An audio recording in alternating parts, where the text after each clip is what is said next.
and welcome to VOP Business. I am Kayla Abraham. On the show today, we'll be definitely bringing you up to speed as best as we can on the biggest business news coming out of Africa today. And perhaps this year, talking about the 650,000 barrels per day oil processing Dangote Refinery, which President Muhammadu Buhari will be inaugurating.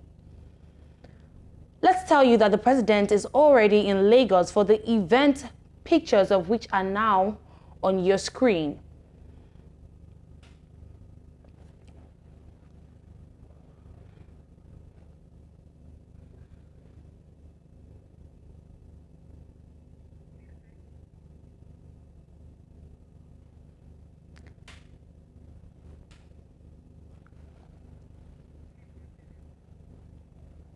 The refinery, which is located at Dangote Industries Free Zone, Ibeju, Lekki, Lagos, is aimed at processing crude oil grades from the continent of Africa, Asia, and America. It is expected to deliver a surplus of close to 38 million liters of petrol, diesel, kerosene, and aviation fuel for Nigeria daily. The Dangote Refinery, which is the largest single-train refinery in the world, is expected to refine, as we told you earlier, 650,000 barrels of crude oil per day. Buhari was received by the governor of Lagos State, Babajide Sanwo-Olu, and the president of the Dangote Group, Aliko Dangote, upon his arrival. Let's now quickly bring in Fred Nzako, lawyer and economic strategist. You are welcome, Mr. Nzako. Thank you. Good afternoon. Mr. Nzako, you're welcome. Thank you. I can hear you. Can you hear me? Hello? We're having struggling bringing Mr. Nzoka.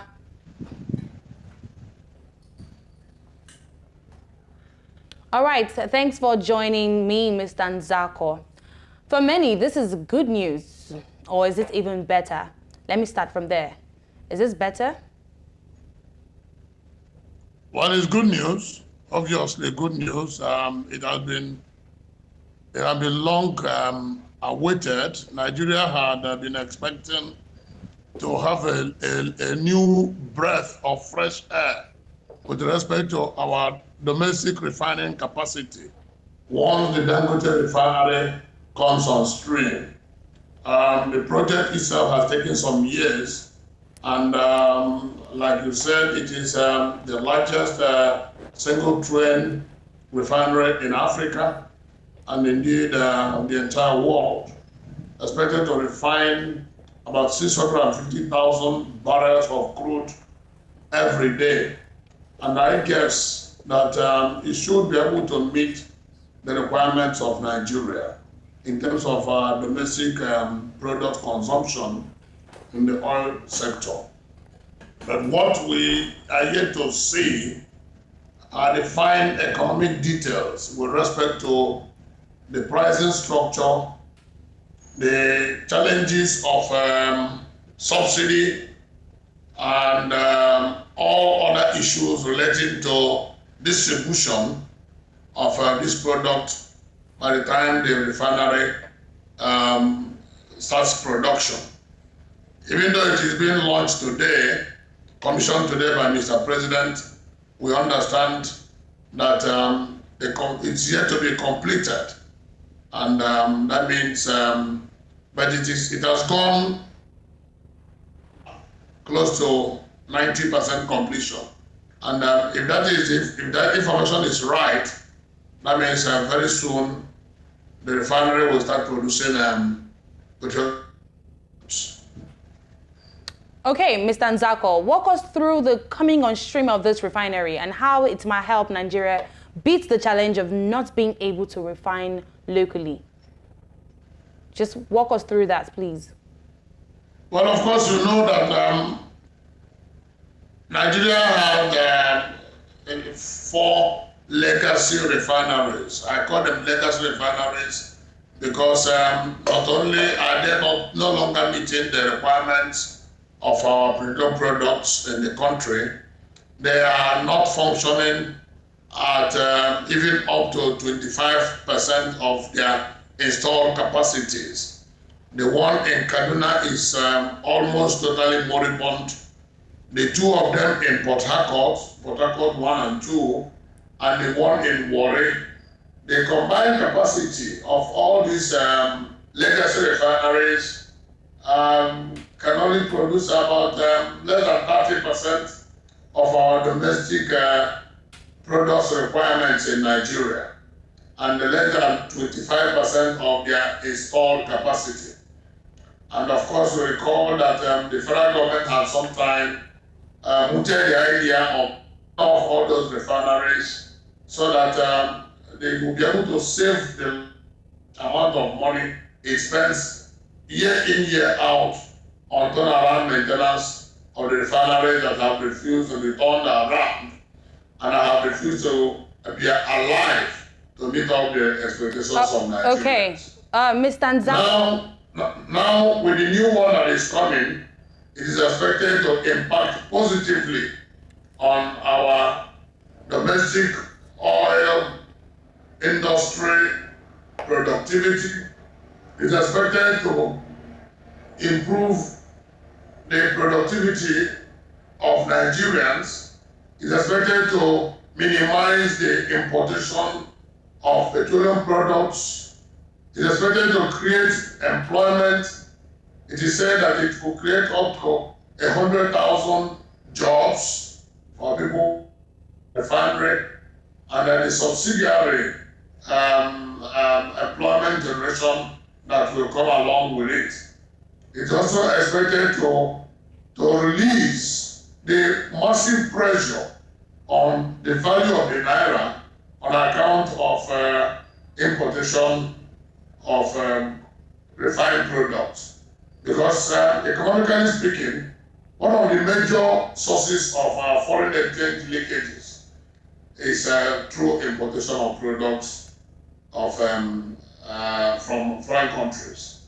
Because not only that we have the crude petroleum that we export, the products themselves and the derivatives of the petrochemical industry we import likely large chunk of them. So it will also help to jumpstart and give healthy life development for the Nigerian economy. Okay, Mr. Nzako. I mean, 650,000 barrels per day, it's quite a lot. From today, the inauguration, to when can we expect this oils to start flowing? Starting from today, the inauguration? Well, like I said earlier, we understand that it has not been fully completed, but I guess Mr. President wants to inaugurate it before he leaves office in a couple of days. And I also understand that they has been up to 85 to 90% completed. So the remaining one, once completed, I believe that in a couple of weeks, the refinery will begin to produce. We will get from Atiku Dangote himself when exactly the refinery will start producing refined products. Okay, given the capacity of this refinery, can the other local refineries still be in competition when they come back to life? This is a very critical point you've asked, because the other local refineries that are alive are very sick. You can't call them, and that's why I refer to them as legacy refineries. The four of them belong to NNPC, the federal government through the NNPC. And there are other modular refineries that are expected to come on stream in pockets of places around the country. What will happen is that this giant one will have to face the market, and the economics of petroleum product price is the major challenge that is going to face the industry, because the source of the crude will determine the source of the crude and the price which Dangote will pay for the crude will essentially determine the price structure of the products themselves.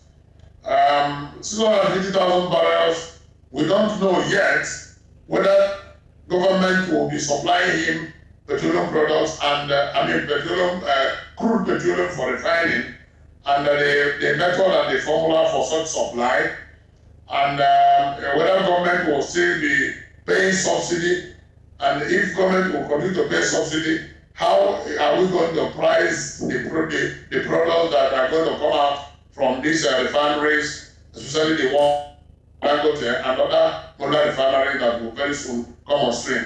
So these are the basic economic issues that need to be straightened and ironed out. Because Dangote Refinery is a private sector picture, and it is expected to run as a private sector venture, which will not only give returns to the investors, but will also make money for its sustainability, such that it will be able to be maintained and not go the way of the moribund ones which have been under the hands of the federal government. All right. Perhaps one of the advantages of this refinery is bringing to table is that unlike those in the public sector, it could be free of corruption. Is that a plus for you? Well, federal government has brought into the refinery, I guess about 10 to 15%, and I believe that that will be essentially to ensure that the policy issues with respect to supply of crude and all other issues concerning pricing will be seamlessly streamlined, and not to give federal government to affect the functioning of the refinery. Because naturally we have said times without number that government is not good in handling businesses. It will essentially be run as a private sector driven business, even though it has the buy-in federal government. That if it runs as a private sector driven venture, the issues of bureaucracy and the accusations of unbridled corruption will be very, very drastically eliminated. All right, Mr. Nzako, thank you very much. It was nice having you here. Many thanks. Yes. The Federal High Court in Abuja has ordered the government of outgoing President Muhammadu Buhari to account for the spending of $460 million Chinese loan to fund the failed Abuja closed-circuit television. The court also ordered the government to publish the total amount of money paid to Chinese and local companies and contractors, and specific details of the names of the companies and contractors and status of the implementation of the project. The judge, Emefiele, made the order in a judgment on Monday, 15 May, in a Freedom of Information suit filed by the Socio-Economic Rights and Accountability Project. Serap shared the details of the judgment with the media on Sunday.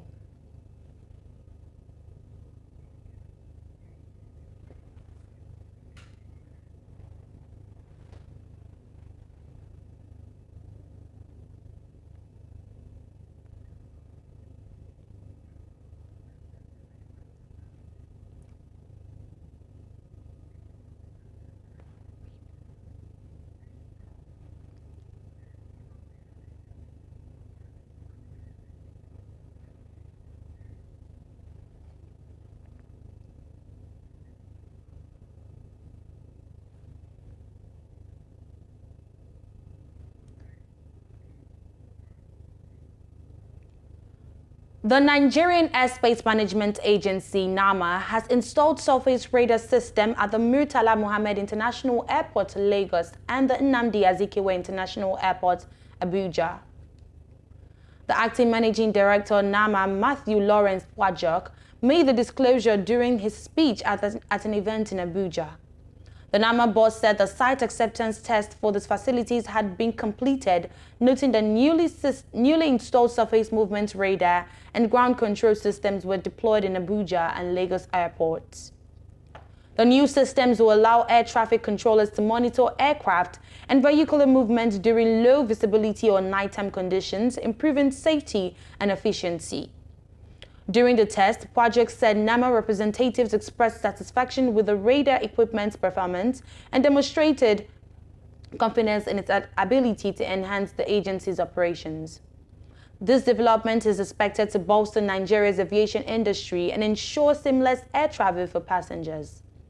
According to him, with CAT-3, aircraft can land at zero visibility, while the surface movement radar will enable the air traffic controllers to separate and control aircraft to the gate as well as those taxiing from the gate to take off very efficiently.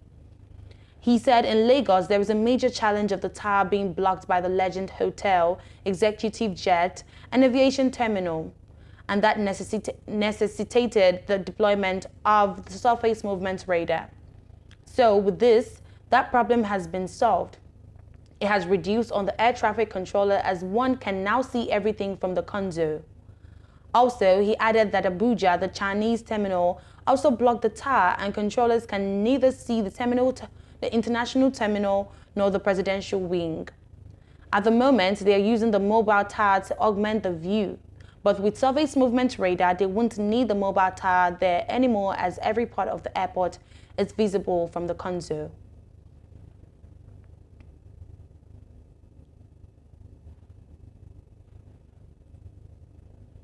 The International Monetary Fund has disclosed that 98.5% of e-Naira wallets have been unused 1 year after the launch of the central bank digital currency. This year, disclosure was contained in a report titled Nigeria's e-Naira 1 year after, which was published on the IMF's website. The report stated that there had been no major risk despite initiate glitches after the launch of the CBDC about a year ago. Nevertheless, adoption of e-Naira by households and merchants has been slow and low according to the IMF. On wallet downloads, the IMF noted that the total downloads were about 0.8% of Nigeria's active bank accounts. It was also disclosed that transactions were carried out by only 1.5% of downloaded wallets. The fund described the adoption as disappointingly low, falling below expectations in 1 year of operation. It, however, concluded that it would be still too early to judge the fate of the e-Naira project. In an earlier report, the IMF had said that since its launch in 2021, the usage of the e-Naira, Nigeria's digital currency, refused to pick up. According to the fund, only about 8% of e-Naira wallets are in use, with an average transaction value of 53,000 Naira. The managing director of the fund, Kristalina Giovia, recently cautioned about the unforeseeable consequences that could be brought about by the retail central bank digital currencies.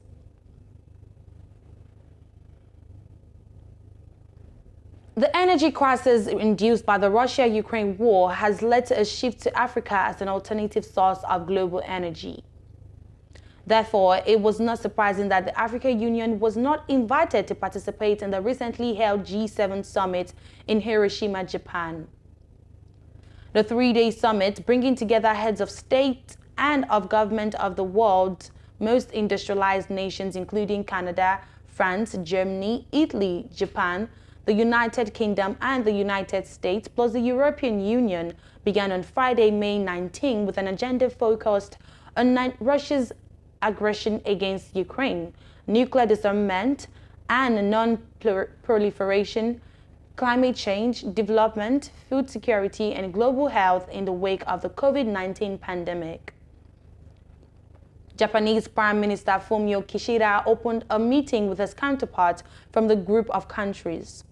Japan also invited to the event Comoros President Azali Assoumani in his capacity as the chair of the African Union, as well as presidents of Brazil, Cook Islands, India, Indonesia, South Korea, and Vietnam, as well as multilateral and global bodies, including the United Nations, International Monetary Fund, and the World Bank.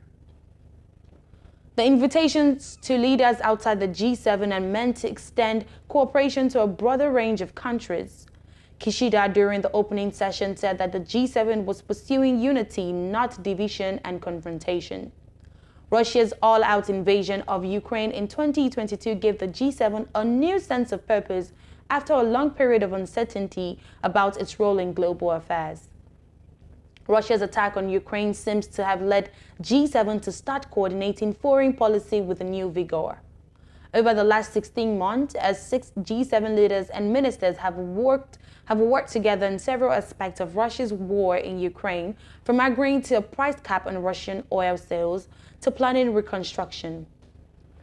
In recent months, the G7 officials have been consulting one another frequently about the possibility of establishing a tribunal to try Russian leaders for the crime of aggression. Ukraine and its allies in Central and Eastern Europe are not always happy with the G7's position, noting that the group includes a number of powers, France, Germany, and Italy, that they believe are too cautious in challenging Moscow. Nonetheless, G7 members who have held a series of video conferences with Ukrainian President Volodymyr Zelensky since Russia launched its full-scale invasion see the group as a useful platform for synchronizing policies on the war alongside NATO and the European Union. Russia's war in Ukraine has forced Brussels to reverse its zealous climate policies with direct and positive implications for African producers. Natural gas has been labeled a transitional fuel, and according to the European Parliament, new investments in gas until recently disincentivized by European banks are now considered climate-friendly. While the environmental consequences of gas production and processing have not changed in recent months, the economic crisis triggered by the war came as a reality check.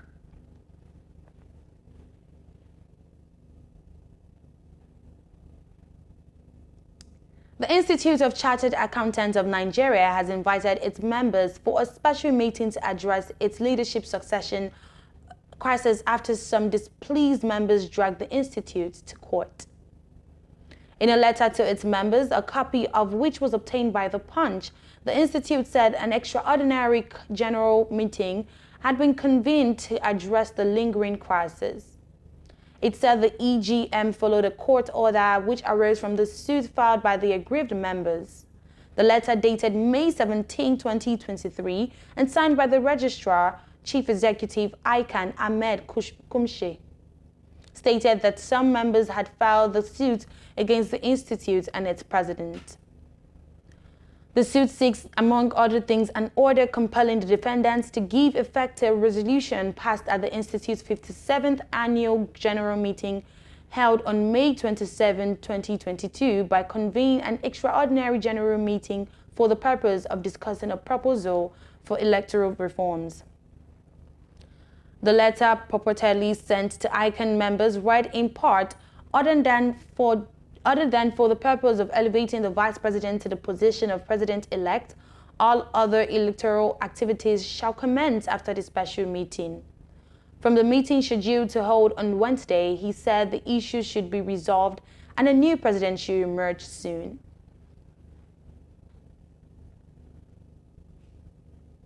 The asset base of the Bank of Industry has risen from 1.71 trillion naira to 2.38 trillion naira in the 2022 financial year. The chairman of the bank's board of directors, Malam Aliyu Dikko, disclosed this during the bank's 63rd annual general meeting in Abuja. In a statement, he said this was in addition to an increase in profits before tax, which grew by 15.6% to 71.98 billion in 2022 from 62.28 billion in 2021. The bank also declared a dividend payment of 7.82 billion naira to its shareholders.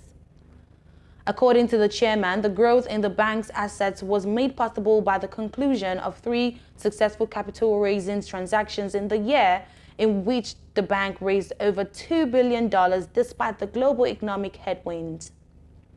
Also speaking during the meeting, the Managing Director, CEO, BOI, Olukayode Piton, said the performance and results of the bank had been instrumental in attracting both local and foreign capital, which had enabled BOI to fulfill its mandated obligations effectively. By surpassing obstacles posed by the challenging economic conditions, BOI said it had demonstrated its ability to thrive and deliver positive outcomes. The bank's consistent upward trajectory was a reflection of its commitment to providing financial support and fostering growth in various sectors, even in the face of formidable economic headwinds.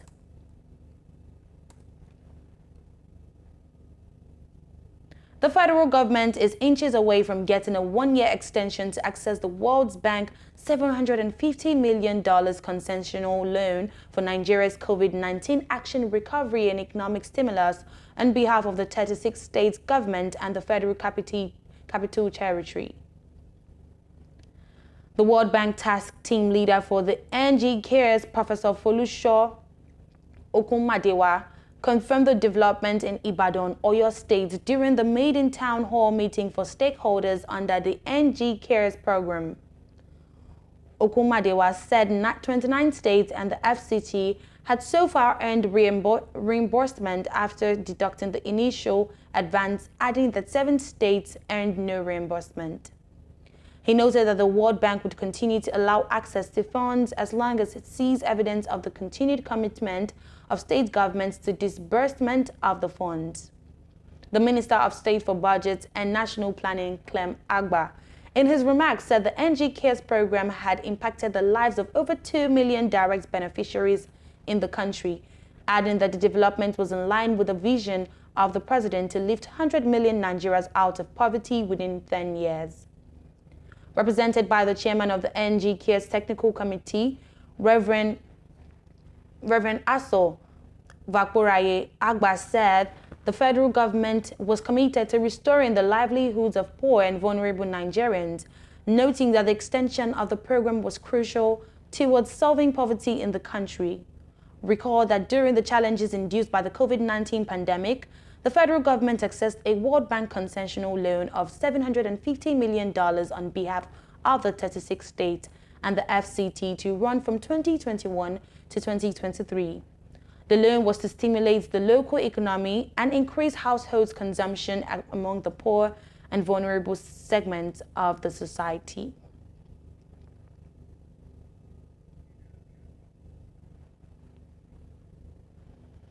And that is a wrap on VOP Business. I am Kayla Abraham. And just as I leave, we'll have pictures of the president's arrival at the Dangote Refinery. Thanks for watching.